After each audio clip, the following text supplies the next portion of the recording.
From the KATC Weather Lab, here's Rob's forecast.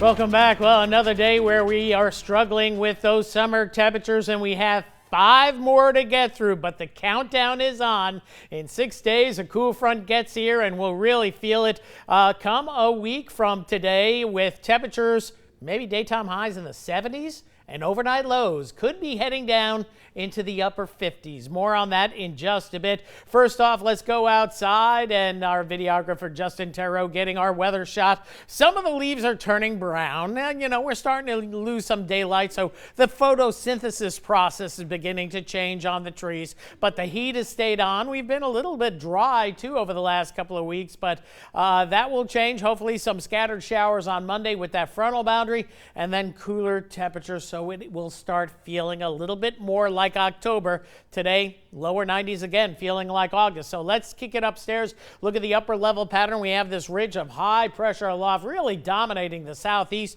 producing above normal temperatures and keeping the Gulf of Mexico nice and dry. Some moisture may rotate around the system tomorrow to spark off a shower. Better rain chances as we head into perhaps Thursday, as a tail end of a frontal boundary will begin to approach the area, but that one washes out. The second one is going to give us the cooler temperatures, and around the periphery of that high, deep tropical moisture coming out of the Pacific, producing locally heavy downpours from the desert southwest up through the high plains, but that's where it's going to stay. Meanwhile, in the tropics, we have upper level weaknesses in the atmosphere that we'll have to keep an eye on down the road, and so is the National Hurricane Center. One area disturbed weather here just west of Cuba. There's broad low pressure here, and as we get northeast of the Bahamas, there is a little bit of a area of disturbed weather, but very low chances of development over the next 10 days with both systems, although I think we're going to see low pressure festering down here for the better part of the week, maybe the next 2 weeks. So we'll keep an eye on this hot spot as we showed you a little bit earlier on. And then we have Lorenzo, a huge hurricane,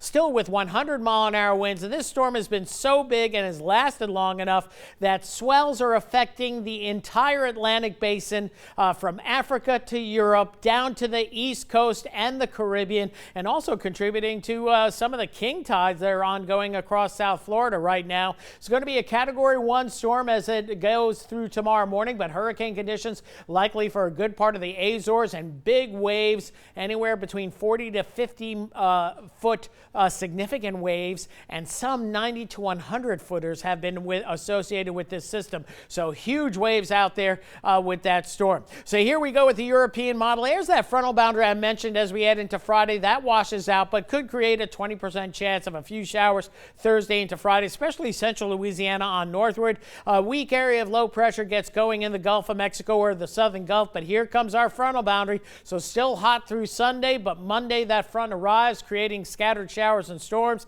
and then the cooler air will follow as we head into the middle part of next week, and we'll continue to watch broad low pressure probably persisting by the Yucatan, Northwest Caribbean, maybe southern Gulf beyond October 11th. So that's an area that we'll still watch, and it still doesn't mean because we have a front coming in that it's going to knock any tropical activity out of our part of the world. We'll go mostly sunny tomorrow morning, some patchy fog, partly cloudy in the afternoon, perhaps a passing shower or two, and as we head into Thursday, much the same through Thursday morning. Few more showers and storms, especially central Louisiana on northward as we head into Thursday.